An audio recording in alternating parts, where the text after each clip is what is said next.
Invest करने की सोच रहा है, आप कम से कम उसको कितना टाइम कहेंगे कि भाई अगर पैसा लगाए तो इतना टाइम तो सब्र रख। साल में भी फल एक ही बार लगता है किसी पेड़ में, बिल्कुल। तुमको 3 साल रखना है कि 4 साल, 5 साल, 7 साल, कितना टाइम आप कहेंगे? इतना टाइम शेयर मार्केट में वेट करो, तब जाके एसेस करो कि क्या है स्थिति है। मेरे हिसाब से किसी भी म्यूचुअल फंड में आप किसी भी स्कीम में पैसा लगाते हैं तो कम से कम 5 साल 5 years, मिनिमम, कि 5 साल आप इंतजार करिए, फिर एसेस करिए कि आपका फिर डिसीजन। आप कंप्लेंट कर सकते हैं। अगर 5 साल में पैसा नहीं बना आपका तो आपकी शिकायत जायज़ है कि देखो 5 साल में रुका, पैसा नहीं बना।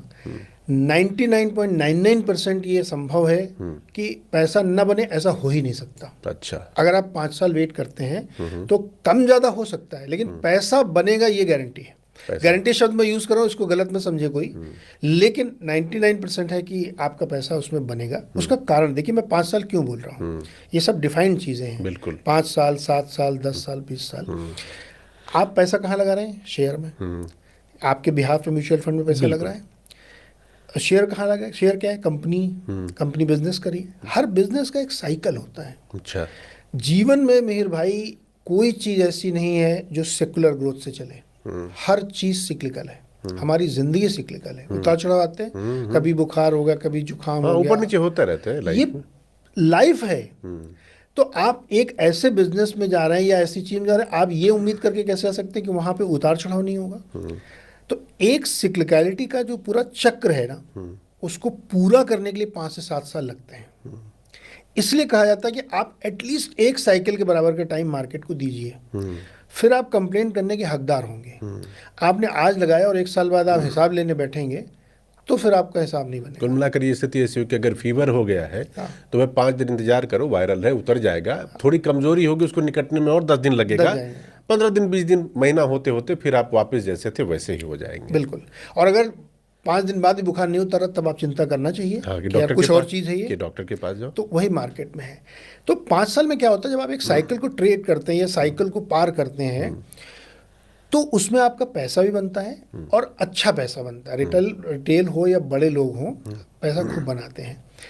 अब इसमें एक चीज़ और मेहर भाई, कि अगर वो जो मैं कह रहा हूँ साइकिल है ना, उस साइकिल के किस पॉइंट पे आप एंट्री ले रहे हैं, द मोस्ट इम्पॉर्टेंट, मोस्ट मतलब एंट्री और एग्जिट। इसके अलावा कुछ है ही नहीं मार्केट में कि आप कब ले रहे हैं। जो इस समय जो म्यूचुअल फंड को लेकर के आपका मूल प्रश्न है कि क्या बबल है, बवाल हो रहा है इतना, वो बवाल इसलिए हो रहा है क्योंकि इस समय या 2023 से रादर आप कहें जिस कि बहुत लोगों ने एंट्री ली है, बिल्कुल। तो उनको रिटर्न बनाने के लिए प्रतीक्षा लंबी हो सकती है। अच्छा। क्योंकि आप पीक पे गए हैं, तो अब पीक से ढलान की ओर है, तो ढलान कहाँ पे जाके रुकेगी और फिर प्लेटो होगा और फिर ऊपर चलेगा। इस साइकिल में हो सकता है 4 साल लग जाए, 3 साल लग जाए, 5 साल लग जाए। तो इसलिए अब आप जो म्यूचुअल फंड में इतना चर्चा सुन रहे हैं या इतना आपको डर लग रहा है, वो डर का कारण ये है कि आपका टाइमिंग जो इस समय है उसकी वजह से ये डर लग रहा है। लेकिन अगेन मैं अंडरलाइन करके कह रहा हूँ कि ऐसा Wait. कोई बबल वबल कुछ नहीं है। म्यूचुअल फंड में आपका पैसा बनेगा, समय ज़्यादा लग सकता है, ये हो सकता है। अब चूंकि म्यूचुअल फंड की बात हो रही है ना, और आप बता भी रहे हैं कि म्यूचुअल फंड बेसिकली बीच में एक जो जीपीएस है वो फंड मैनेजर्स हैं जो आपको सही से गाइडेंस करते हैं कि भाई इस रास्ते पे चलना है और तो हम अपने मंजिल तक पहुंच जाएंगे जो आपने टारगेट या गोल सेट कर रखा है। टाइम बेशक जो आगे पीछे थोड़ा बहुत लगे। इसमें एक बड़ी इंपॉर्टेंट बात आती है कि म्यूचुअल फंड में भी जो पैसा लगता है मैं आम भाषा में दर्शकों के लिए बताना चाहूँगा, नीरज जी ज़्यादा बेहतर बताएंगे, कि वो कहते हैं कि लार्ज कैप कंपनियां हैं, मिड कैप कंपनियां हैं, स्मॉल कैप कंपनियां हैं, अलग अलग तरीके के अलग अलग फंड में इस तरह से पैसा उसमें लगता है। लेकिन अभी नीरज जी क्या वो जो फंड मैनेजरों की बात आप कर रहे थे ना, दो बड़े फंड मैनेजर मैं जानता हूं, मेरे हमारे दर्शकों को आप बताइएगा, एस नरेन और पंकज टिब्रेबाल, उन दोनों के बयान आए और एस नरेन का बयान जो है वो लोगों को डराने वाला था। लोग डर रहे थे कि भाई अगर मेरा स्मॉल कैप में, मिड कैप में पैसा लगा है तो पता नहीं कहाँ मैं चला जाऊंगा, लार्ज कैप में कहाँ चला जाऊंगा। तो मुझे जरा उन दोनों बयानों के रेफरेंस से और थोड़ी क्लैरिटी हमारे दर्शकों को दीजिए कि म्यूचुअल फंड में पैसा लगाया है तो अभी से लेके आगे के कुछ दिनों का, साल, 1.5 साल, 2 साल का रोड मैप आपका क्या होना चाहिए और आपको डरना चाहिए या नहीं डरना चाहिए उस फंड मैनेजर के बयान के कॉन्टेक्स्ट में। बहुत बढ़िया। एस नरेन साहब बहुत बड़े फंड मैनेजर हैं, आईसीआईसीआई प्रू म्यूचुअल फंड के वो एग्जीक्यूटिव डायरेक्टर हैं, सीआईओ हैं और बहुत प्रतिष्ठित व्यक्ति हैं, बहुत ज्ञानी व्यक्ति हैं वो। तो चेन्नई में एक म्यूचुअल फंड डिस्ट्रीब्यूटर्स का फंक्शन था, ठीक है, जहाँ पे उनको प्रेजेंटेशन देना था, तो वो वहाँ बोल रहे थे वो। तो उन्होंने ये कहा कि मिड कैप और स्मॉल कैप में जो इन्वेस्टर्स हैं जिन्होंने 2023 में पैसा लगाना शुरू किया है, उनको हो सकता है कि आने वाले 2-3 सालों में भारी निराशा हो, उनका रिटर्न बिल्कुल न बने। ठीक है, अगले 2-3 सालों के लिए ये कॉन्टेक्स्ट उन्होंने सेट किया। ठीक है। क्यों उन्होंने कहा ये? क्योंकि उनको ऐसा लगता है कि मिड कैप और स्मॉल कैप बहुत महंगे हैं वैल्यूएशन वाइज, स्टॉक्स और इंडेक्स, और इसमें करेक्शन के बावजूद अभी और करेक्शन हो सकता है। मतलब करेक्शन की गुंजाइश अभी मार्केट में है। हाँ, अभी भी है। मतलब आप मिड कैप और स्मॉल कैप में देखेंगे तो 20-20, 15-15% करेक्शन हो चुका है, और ही हो सकता है इसमें। अच्छा। तो इस कॉन्टेक्स्ट में उन्होंने कहा कि जो लोग 2023 में आके एसआईपी कर रहे हैं, उनको अगले 1-2 साल में शॉर्ट टू मीडियम टर्म में नुकसान हो सकता है, निराशा हो सकती है। इस बात की बड़ी चर्चा हुई मार्केट में। ठीक। इत्तेफाक से मैं अपने दोस्तों के साथ क्लब में बैठा हुआ चाय पी रहा था, तो किसी ने जिक्र किया कि यार तुम्हारी बात जो है वही बात नरेंद्र साहब भी कह रहे हैं। मैं भी मार्च, मतलब पिछले सितंबर से मैं कह रहा हूँ कि आप अपने आप को अंडर एस्टिमेट कर रहे हैं। आपने बात पहले इसको थोड़ा मैं नरेंद्र साहब बहुत बड़े, मैं तो उनके सामने कुछ भी नहीं हूँ, लेकिन मैंने सितंबर अक्टूबर में कहा था कि आपको मार्केट में अब पैसा नहीं डालना चाहिए, बचना चाहिए, थोड़ा वेट करना चाहिए, क्योंकि ओवर वैल्यूड है। तो ऐसे मजाक में उन्होंने कहा कि नरेंद्र साहब ने ऐसा बोला। हमने कहा अच्छा, मैंने सुना नहीं, क्या बोला है? तो मेरे दिमाग में बात क्लिक हुई कि नरेंद्र साहब ने क्या बोला। मैं घर जब आया वापस, तो सबसे पहला काम मैंने किया, नरेंद्र साहब का वीडियो सुना मैंने। अच्छा, पूरा? वो तो अब शायद इंटरनेट पे अवेलेबल भी नहीं है। मैंने पूरा वीडियो सुना, और फिर मैंने अपने एक पर्सनल फाइनेंस एडवाइजर है, मित्र है मेरे, मैंने उनको फ़ोन किया, कह रहे यार नरेंद्र साहब ने ऐसा क्यों बोला? तो उन्होंने बोला अच्छा, मैंने नहीं सुना, क्या बोल दिया उन्होंने? उनको पूरी बात बताई। उन्होंने कहा अच्छा, मैं आपको वीडियो भेजता हूँ। इमीडिएटली मैंने वीडियो ढूंढा, वीडियो गायब हो गया था। वीडियो गायब हो गया? हाँ, मतलब मेरे सुनने के 1 घंटे के अंदर। अब मैं ये नहीं करूँ मेरी वजह से, नहीं, मतलब चर्चा इतनी हो रही थी कि उस वीडियो को इंटरनेट से हटा दिया गया। क्योंकि अपनी इंडस्ट्री के अंदर ही अगर फंड मैनेजर बुराई करे तो ये बहुत बड़ी बात थी।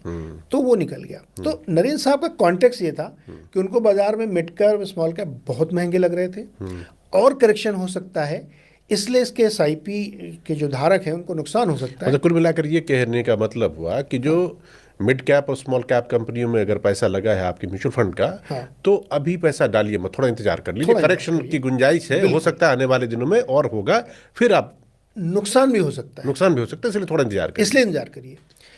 इसके बाद पंकज टिब्रेवाल का जिक्र है। पंकज टिब्रेवाल जी पहले कोटक म्यूचुअल फंड में बहुत सीनियर थे और 50-60 हज़ार करोड़ का फंड मैनेज करते थे।